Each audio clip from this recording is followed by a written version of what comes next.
let's start with today's session. We're covering a poor man's covered call mainly, and we're actually going to spend a lot of time on a covered call as well. So first and foremost, what an option is, it's a contract between a buyer and a seller.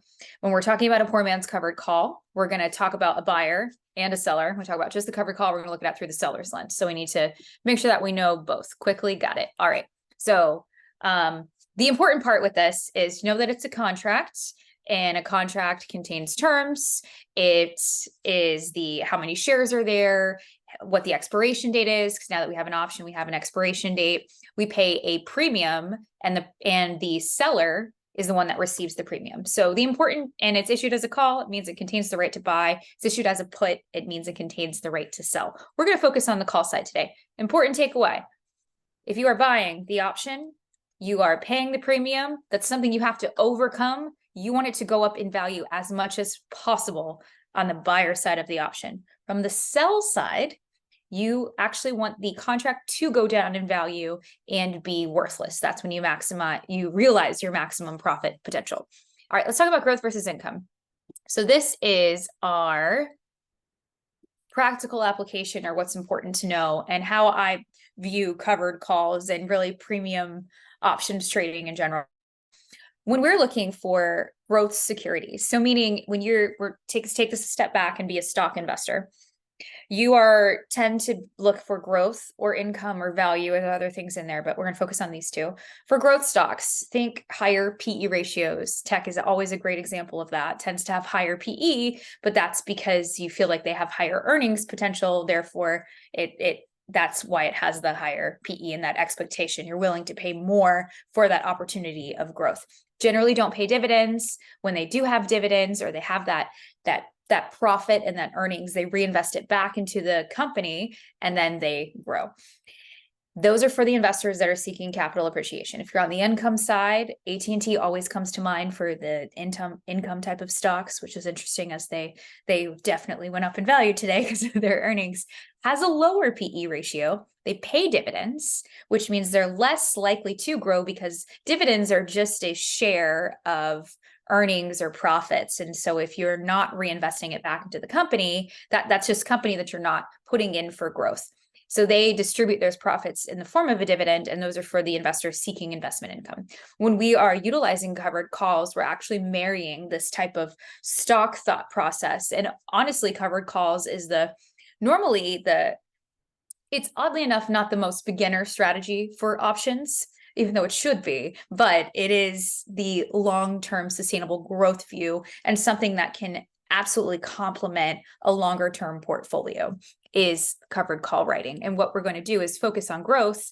Still, some stocks, even like Apple, is a growth security, but it pays a dividend as well. So we're going to talk about optimal environments, but I like to show this slide because I want to make sure you have this thought process anytime we're talking about covered calls or a poor man's covered call. So this falls in under income trading. What's important to know, because I get asked this question every time we talk about covered calls or poor man's covered calls: what happens if it goes inversely? Both of these are bullish strategies. We're going to reduce our net deltas, but it is a bullish strategy. When you have a stock, or if we construct the poor man's covered call, the more expensive item within any type of option strategy, inclusive if a stock is there. So that's an important little nugget. The most expensive item is the driver of the strategy. Most of the time, it drives the deltas, it drives a lot, which is your directional exposure, right? So that's important to know. This is bullish all the way around.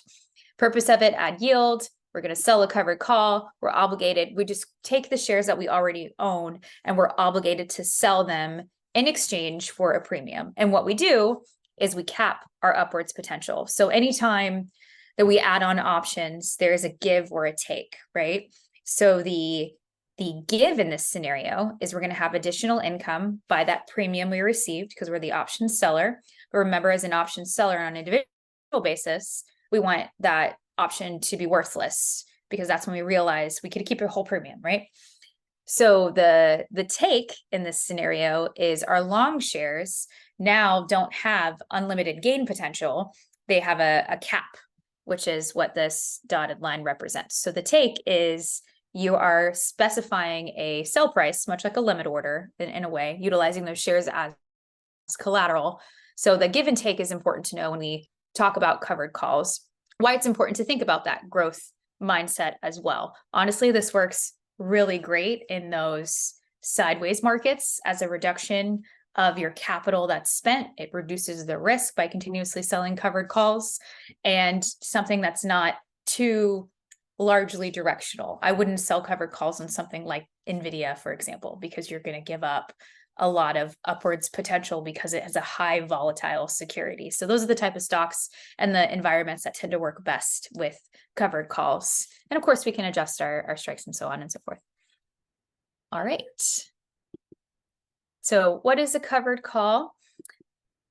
Own 100 shares of an optionable stock or ETF. You sell the call, you utilize collateral, you receive a premium, creates that obligation. What I like about the P&L charts, if you've never seen them before, one, it will tell you if something has capped gain potential or unlimited gain, and same with the risk side, just simply with a visual perspective. This dotted line represents the stock. So I'm owning the stock. The most that I can lose is the amount that I spent on that security.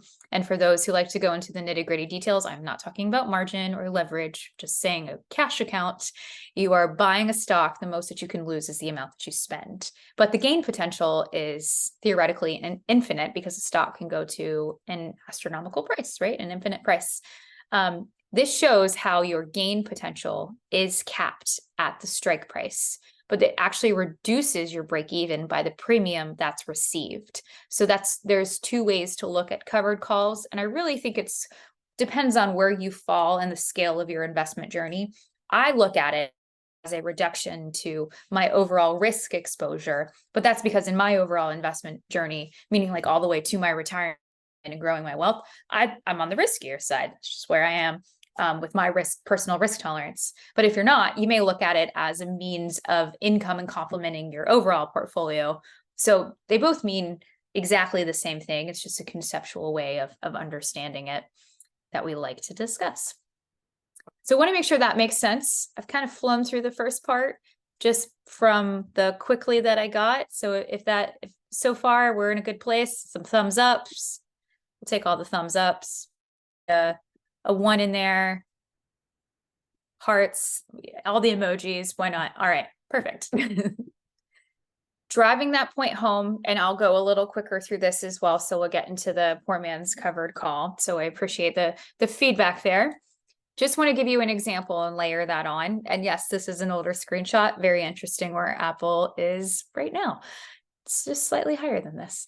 But if we are the stock investor, and I think Apple's such a great example of writing a covered call, because even though that's a growth type of security, it's stuck in this sideways type of range due to the environment that we're at, making it a good candidate for this type of strategy. Because if we were to continuously sell covered calls on this, when this screenshot was taken, which I believe was about a year ago, and it's fairly close to that price right now. So that's where I'm saying this is the type of security that you would constantly receive premium off of, which will reduce your overall risk exposure or add to an income bucket, tax-wise, completely different. But as a stock investor, if I were to buy Apple, maybe even at the snapshot in time, I tend to have a price target for that security, especially if you're a trader. That price target is essential. A common way to have an exit strategy, sell limit order, you want to sell it at 180, stocks collateral, same type of thing. So this is what I need to consider and what's important to fully understand before we go into the poor man's covered call is selecting optimal strike prices. When you are, even as the stock investor and even as the layering on that covered call, when we have a stock in this scenario, it is the driver of this strategy. And when we own a stock, we want it to go up in value as much as possible, which means when you are selecting a strike price, not only do we have to account for yield, we have to account for capital appreciation. And if you prioritize yield, you're giving up capital appreciation. So there is that give and take as well when we have the covered call and the strike price selection. And if you've attended those other sessions that we've talked about, our best practices are, and I have them at the end, so I'll make sure we have a visual for it. But we look at a 0.15 to a 0.2 delta, which gives us enough room for capital appreciation while also optimizing yield. And we also look at 45 days out to make sure that we have an appropriate amount of theta decay that is available to us. But the takeaway from this is when I am just purely buying Apple, I am risking the amount that I spend, $168 a share. My max reward potential is $12 a share based on my $180 price target. And my exposure is I collect dividends and I am exposed, meaning I can lose my whole amount of Apple. Don't see that going bankrupt anytime soon, until it reaches 180. As far as a stock and options investor, what I can do by selling a call at that same exact exit price is simply reduce within a 45-day or even 30-day period my risk exposure. And from a yield perspective, if you analyze that, is still really, really high, even in consideration where yields are right now.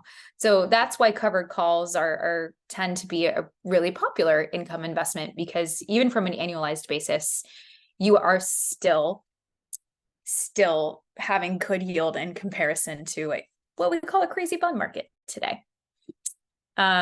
Vicky asks what delta, and it was a 0.15 to a 0.2 delta. That just means a further out of the money option. All right, so when we build a poor man's covered call, so shifting onto this, and we'll have the deltas here as well, is one, we are going to replace the stock. While I like to talk about it in the terms of delta, if you've ever studied the Greeks, and I know I get carried away with the Greeks, it's my favorite thing to talk about, so also feel free to stop me. But when you have an option and it starts moving in your favor, so for example, a long call, it gets a delta, they magnify or gets closer to 1, which means it starts acting like the stock, regardless of the expiration date. And when we know how options are priced, they are priced by 3 main components. Number 1 is the intrinsic value component, which is derived from the underlying security. So does this option have value or not? So like the ABC 100 strike call and ABC is at 105, that option has to be worth at least $5 a share, because I can exercise my right to buy 100 shares of ABC at $100 per share, sell it at the market at 105. I'm going to recognize $5. That's the intrinsic value component. The extrinsic value is time value. So the longer it has till expiration, the more expensive it should be. And it also includes implied volatility. So if there is an anticipated movement of some sort, then that will make the option more expensive. So whenever we are utilizing, it's important, and why I started with that is understanding the pricing components is absolutely key to strike price and expiration selection. So whenever we're building a poor man's covered call, the reason why it's called this is you are actually utilizing leverage and you're buying a long, very deep in the money option with a 0.6 to a 0.7 delta. When it gets deep in the money, regardless of the expiration period, that extrinsic value starts getting removed because it starts acting like the stock. And that's because extrinsic value is centered around at the money options. So that means the options that are closer to the current strike price are going to be more expensive. And that's very, very important to know when we have strike price selection, especially when we add the layer of complexity that is the poor man's covered call. It's called this because it's going to be a significantly cheaper price than buying the stock outright, which means there is always some give and take with that. One, the give is that you can deploy more capital because it is less that you are spending. The take is it requires a little bit more management. It's going to expire. If it doesn't go your way, you have to act very, very quickly. Whereas with a stock, you have a little more wiggle room. So this is certainly adding a layer of complexity, but the purpose of it is to replace the stock with a very deep in the money long option. And I definitely encourage you to test that out and even pull up an options chain and pull a stock at 45 days or 30 days from now, a very deep in the money, 0.7 delta, and just calculate how much extrinsic value is there and compared to at the money, and it will be significantly different. And that's why this can be used as a replacement strategy. It looks a lot like a bull call spread, but it's not because of the structure of the long leg. So what's important with these? When we are purchasing long options and something happens when options move very, very deep in the money, one, they start losing their liquidity, which means open interest in volume. So it's very important. At OptionsPlay, we have a liquidity ranking. You can just look for that to see if it's a really, really liquid option, if that's something you're going to purchase. Why that matters is when we have an option, and because this requires management, if there is little liquidity, it means it's going to be difficult to close and get out of. So that's something to absolutely watch and monitor. First step when choosing these. We are looking for something. This is where it gets a little tricky as well. Vega is centered around at the money options. So when I'm structuring this, and so is theta. So all that means is when I'm thinking about my premiums and why I wanted to start with how that is comprised, is the long option here. The goal is to mitigate as much extrinsic value as possible. The short option is maximizing the complete opposite, as much extrinsic value as possible. This long option is going to benefit from an increase in implied volatility. Short option is going to benefit from a decrease in implied volatility. And those are where all those metrics are that we have that says IV rank or IV percentile is going to tell you where those are. And the way you structure this is extremely important, meaning the security that needs to be closer, or the contract here that needs to be closer to the current price is actually the short option. And that should work with the deltas that we've put out, but meaning you need to make sure when you structure this that you've got your underlying security. Your short option is going to be closer to the underlying security's price than the long option. That way you've got a good balance of that theta, if that makes sense. That's extremely important to, one, keep your upside bias, but to properly structure and make sure that you're maximizing extrinsic value on the short option and mitigating it on the long one. And yes, for this purpose, it would be the same expiration. If you utilize a different expiration, and you can do that, that's absolutely fine, then that is just a different type of strategy, but you can certainly do that. That's a very good question. So I wanted to make sure that structure was abundantly before we moved on. You can put a yes in the chat, throw up some emojis. Just want to make sure that is clear. And we'll go from there.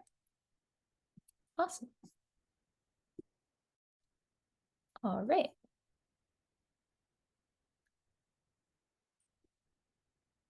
Okay. Now, here is an example, and we're comparing two different strategies when used GIS.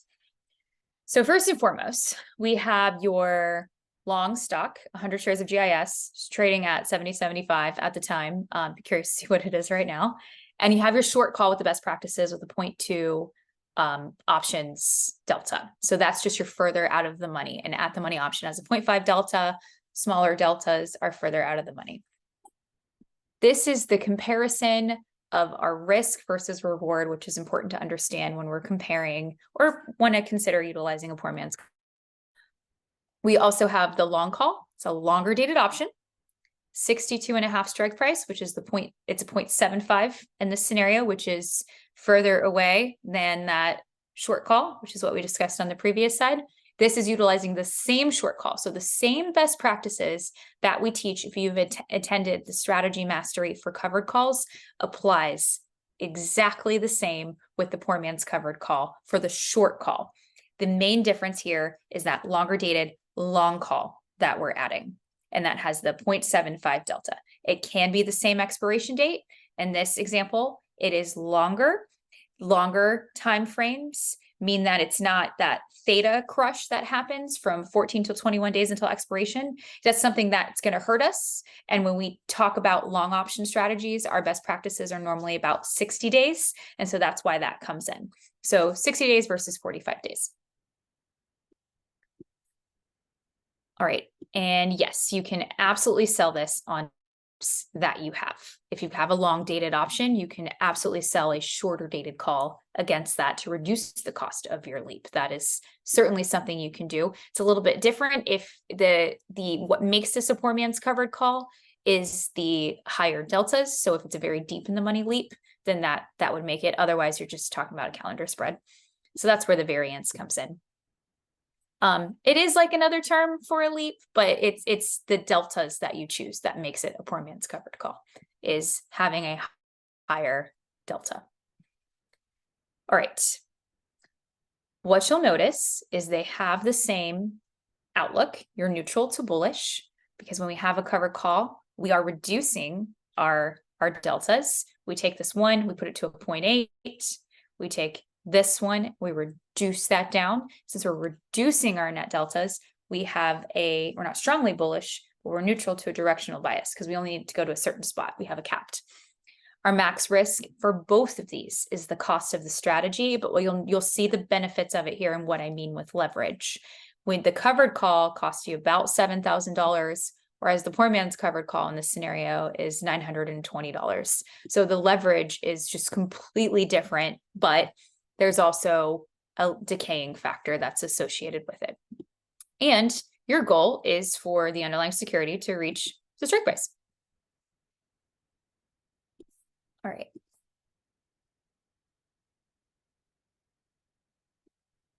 Lots of other questions out there.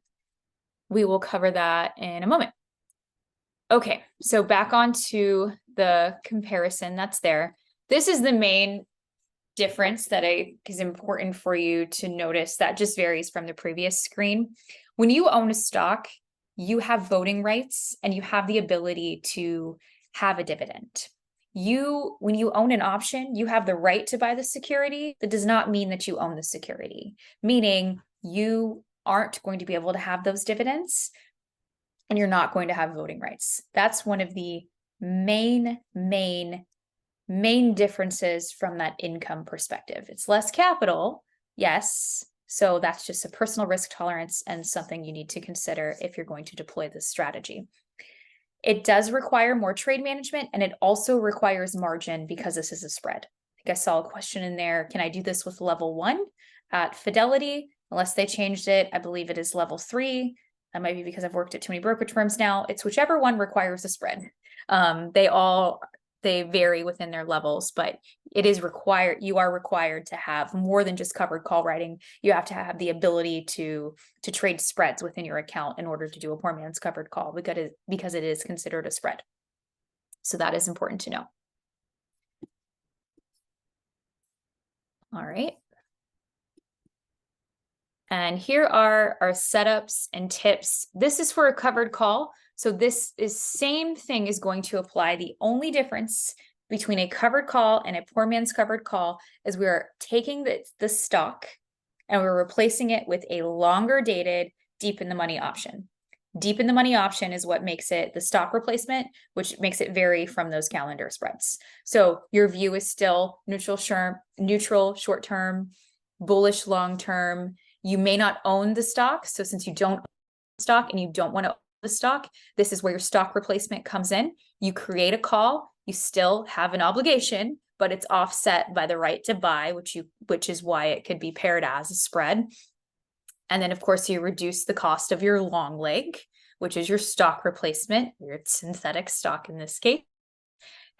It's still, I saw a question in there with if I have a leap or I have a longer dated option, what covered call expiration should I sell? It is the same best practices that apply, which is that 45 days until expiration, because we want to make sure that we capitalize on theta decay, which happens at 14 till 21 days until expiration. You want to make sure that you have the ability to see that extrinsic value deplete so you can buy to close that option at a lower price or even roll it out at that time when it hits your exit strategy. We're an out of money option looking for a 15 to a 20 delta.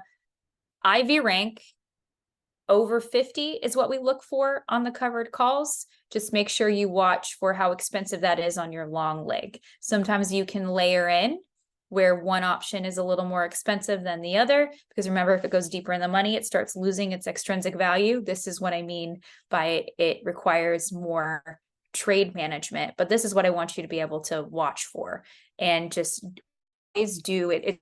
OptionsPlay tool will show you the amount of data in dollar amounts, which is the extrinsic value. Oftentimes on brokerage firms as well in the options chain, you can add a theta. Well, they won't calculate like we do, as in by the contract amount altogether, but you can add an extrinsic value, and that will also tell you how much extrinsic value is within the option. And our closing out strategies absolutely remain the same, but know that this closing out is for the short call only. The long, deeper in the money option is going to be just like your stock best practices, because we are structuring it to replace a stock, hence the deeper deltas. So that is also important to know. All right.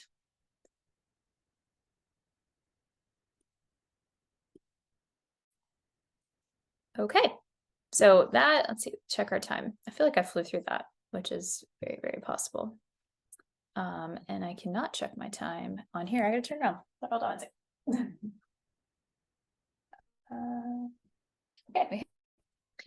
So we can go through questions. I am happy to bring up the OptionsPlay tool, and we also will go through some real examples. I saw that John had a question in there to cover assignment. I am happy to bring up, I've got a few slides on dividend assignment risk that we can talk about now that we're layering in a, if we had the same expiration, there's other assignment risks and exercise assignment risks that we should be aware of if it doesn't reach our strike price on the day of expiration. At OptionsPlay, anything that we teach, we are not in favor of holding an option until expiration, because that equates to risk. One, if you have a long option on your long option side, you're not going to be able to sell to close any of that extrinsic value that you purchased. So you want to make sure that you close those before you lose all of that theta decay. Got to find some harmony. Whereas your short options, you want to make sure that you experience that theta decay. But if you hold a short option until expiration, that equates to risk. It's called gamma theta trade-off. If you've ever heard of that, gamma is your acceleration to delta. So if you hold it until expiration, you can just very quickly be unprofitable, is all that means. Fancy way of saying it. And all right. And we've got some questions on rolling. I think we should do that. And Thomas had a question on the 60 days out on a shorter delta is better than 45 days out. 60 days out on long options, 45 days out on short options, because of that theta decay that I was just talking about is the best practices. And even the longer term, if you're doing a deeper in the money, because now we're moving that theta amount around. Okay, so I'm going to stop sharing for one moment and I'll bring up the OptionsPlay tool. And I see some questions on the OptionsPlay score. So while I'm doing that, if you want to pop your questions on Q&A, that will help me get organized. Okay, you should be seeing my screen.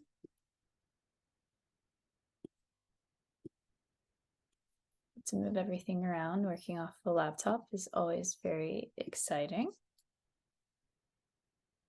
IV says Greg. Greg, do you want to go over IV? Yes, and if you registered for this, you should be getting a recording. All right. So I've got QQQ in there, so I was looking at that earlier. Is there a stock that anybody wants to look at? We'll just structure it. If not, I will choose Apple. UNH, first one I see. There we go. United Healthcare. United Health Group. Okay. So first and foremost, saw a question on IV. What we look at is, because options have their own implied volatility. So implied volatility increases with uncertainty. The best way or example that I like to use with implied volatility is earnings. When an earnings is about to be announced, there tends to be higher implied volatility because there's a likelihood of movement in the underlying security. If there's a high likelihood for you to be profitable, it's going to be more expensive. It's actually quite logical. Each option has their own IV though, and normally these are calculated with 30-day expirations. For example, Tesla tends to always have a high implied volatility. That's why you'll see IV percentile or IV rank. The way that works with IV rank is it's looking at it from itself. So that's this figure right here. So buying this from a directional view as a long option, I immediately see an IV rank of 16. I'd say, oh, that doesn't have an inflated IV. Therefore, this would be a cheaper option. And it would, when something's cheaper, we want to buy. Meaning it from 0 to 100, 50 is the normal. Anything that is higher than 50 is overinflated. Lower than 50 is cheaper. Think 50 as the mean is the way that works. All right. So that would be the way that we would utilize IV rank when addressing that question. And I see another question on the OptionsPlay score, what is considered best or very safe, not necessarily just for the strategy. So there is a methodology for that. The way that OptionsPlay is built is taking all of those complexities that come with options and even some with technical analysis and trading and creating a different visualization of that. So for example, you'll notice that the OptionsPlay score turns green anytime that it's over 100. That's really all it's looking for. The OptionsPlay score does a calculation based off of risk and reward and probability of profit. Actually, everything you see here with your cost, reward, max risk, and probability of profit, inclusive of days till expiration, and assigns a score to it. So if you're just playing with this, that's going to have an optimal environment if you have an OptionsPlay score over 100. And if you're using this platform actually and want to have any idea what anything means, you can actually click this button and go through guide. We actually tell you what everything means. I don't know if I've ever showed that on here, but it's the way that we've integrated contextual education that would explain exactly what this means. So an OptionsPlay score below 100 means you're taking on too much risk. So you're looking for something over 100, which is taking into account risk versus reward. And that there's ratios that we want to consider when we're trading options to make sure that you're profitable, and it's from a probabilities perspective as well. All right. How about going way out on the long and writing short? Multiple shorts, sure, we can do that. Under what conditions should we take 100% premium loss on a covered call? Okay, that's a good one too. All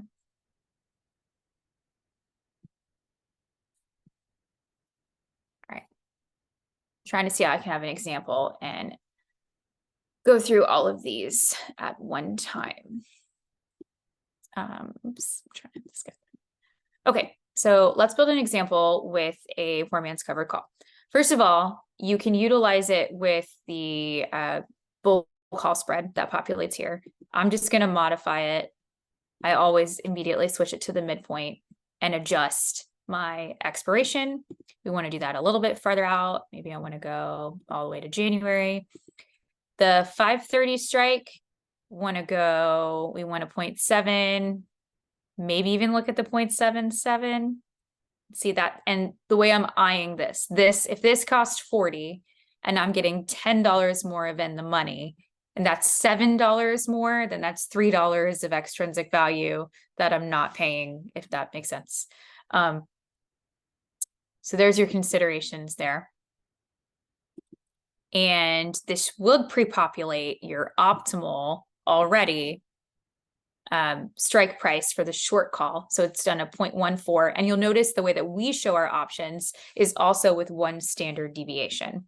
So in this case, I have 80, and this is adjusting it, and know that these are going to look a little different because of the different expiration dates. And maybe I want to pull this in to December 1st. So my cost of this is $38.40, and we want to compare this to maybe a covered call. So I'll take this one and modify it, add a call, and let's do a what do we do? December 1st with that one and a 580, which is a little high. I'd rather do like a 570. Okay, and let's modify this to be in line. Okay, so now you can see the difference in exactly the cost associated with it. So this is a covered call. Whoopsie. This, why is that look like that?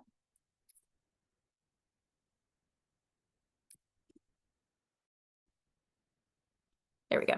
This is a covered call strategy right here. So our cost is $52,584.50. Super high options play score because we just created a really optimal strategy with our cost, reward, and probability of profit. Everything lined up really well there. This is a lower one because of the extrinsic value that is also purchased with this. But this is how I would do a comparison to understand, first of all, cost and how I want to structure it. Now, the important part is understanding what's going to happen with different price points. And that's where I like to utilize the P&L calculator. So I'll say, okay, now that I have structured this security, and sorry, I'm on my laptop, so I have to move things around a little bit, which is currently at $531. If I feel that it's going to go to that 570 price, then I need to adjust this and understand what will happen within certain prices. And you can even compare this to a long call. You can compare it to the same strategy. You don't have to have different strategies. A lot of times I'll utilize this for multiple poor man covered calls or even multiple long calls just to understand exactly what's happening. So know that the purpose of this tool within OptionsPlay is to compare and contrast. And I love giving the history as to why it was made. It is literally because you are, as an options trader, going between an options chain and a P&L calculator to understand your risk versus reward. So this is to compare and focus on risk versus reward rather than strategy selection, trying to take the hard process out, if you will.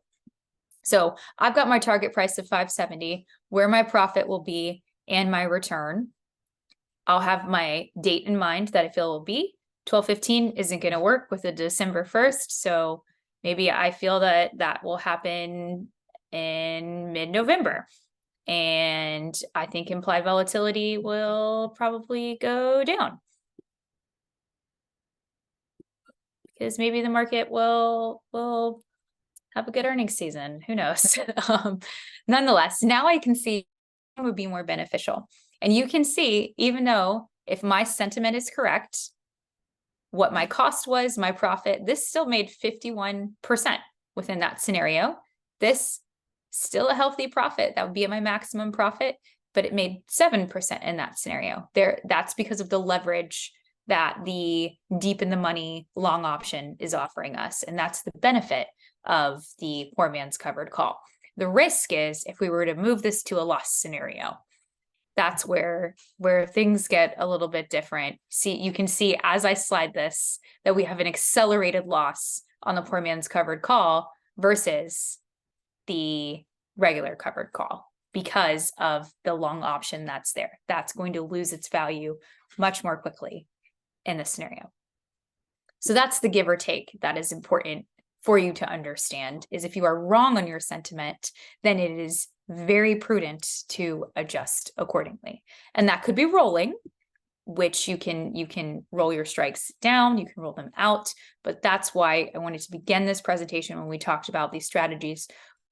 When you are implementing a covered call or a poor man's covered call, you are bullish. When you are, and that is a great question, Richard, is what kind of stock is good for this? And is it better or worse than a regular call? During earnings, anytime you cap your gain potential on earnings can be a risk, because earnings is going to increase implied volatility, and then you're going to get a crush as soon as it is over. So normally you want to you have to be very, very careful with the way you structure that. Meaning this isn't something that you're going to put on the day before earnings and make sure that you capitalize on this. It's something that you could benefit from earnings, but before that implied volatility happens, you could leg into it meaning you've got your longer dated deep in the money option and you've created that well before earnings, and you're going to benefit from that increase in implied volatility as it ramps up towards earnings. And then if you see a very clear resistance zone and it's not a stock that's going to just astronomically go through that earnings price, sell a shorter dated call, which would be just like you would a covered call. You'll have a higher implied volatility, so you should be able to capitalize on that, and then there will be a crush afterwards. That's the way I would structure that when trading around earnings, is making sure that your long option has that exposure, that Vega exposure, and then your short option, you benefit from the crush when it's high. So buy this when it's low, sell this when it's high, as far as implied volatility and how that works around earnings. So hopefully that answers your question there, Richard. Carl asked, what is raw based on? We mean the raw return on the income tab, I'm assuming. So that is based off of taking the premium received and dividing it by the last price. That will get you that raw return. And then annualized, we'll just assume that you're continuously doing that in 30-day increments. And so the difference between stock selection, when you have a covered call, in all of these scenarios, you still have a bullish directional bias and you're reducing your directional exposure. So that's very, very, very, very important to know. You're going to benefit more from an increase on the option side because of the leverage. So whereas the covered call, something that is in a trading range, would still work out really, really well because you're creating income and you're reducing your cost basis. When you have a poor man's covered call, you want slow incremental growth, and that will help you benefit because the goal of your longer dated leaps is for it to go up in value. So something that's stuck in a trading range will actually make your longer dated option go down in value. So that's very, very important. So validating your sentiment, and that's what this is designed for, is giving you this clearly 1 month bullish, 6 month bullish. And this clearly doesn't have a stopping point, but those are the types of securities that I would look for when deciding if I'm going to do a covered call or consider a poor man's covered call. Okay.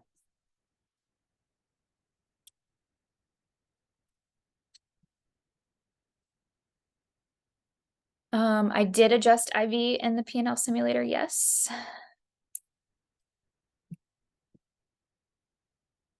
All right, we answered that. Daniel Green.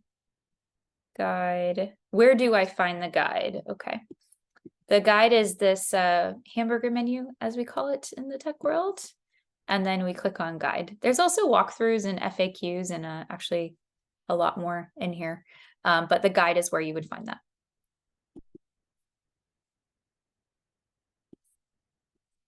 Okay.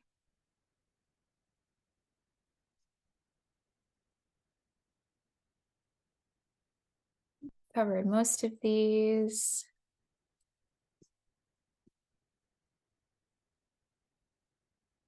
And I hear my son in the background, so I think it's time to do math homework. So exciting. Kind of stock it. Okay, we answered that. All right, so I think we answered most of those questions. So again, appreciate that. That will take a very long time to answer. All right. Thank you so much for attending today's session. If you guys do have additional questions that you want me to answer, you can send an email to info@optionsplay.com. You can just write in there, hey, Philip, or hey, Jessica, please answer this. You didn't. And then Philip will send that over to me or somebody from the customer service team and we'll get back to you. Sometimes it takes me about a week. So I do apologize. It takes me some time. But if you definitely want an answer, please feel free to do that. If you registered for this, you will absolutely get a copy of the slides, and you will also get a copy of the recording. You're very welcome to send questions after you reviewed that. But thank you so much for taking the time to invest in your education. It's the most important investment. Really appreciate the conversation and everyone being here. Hope you have a wonderful day, and I will see you guys next week.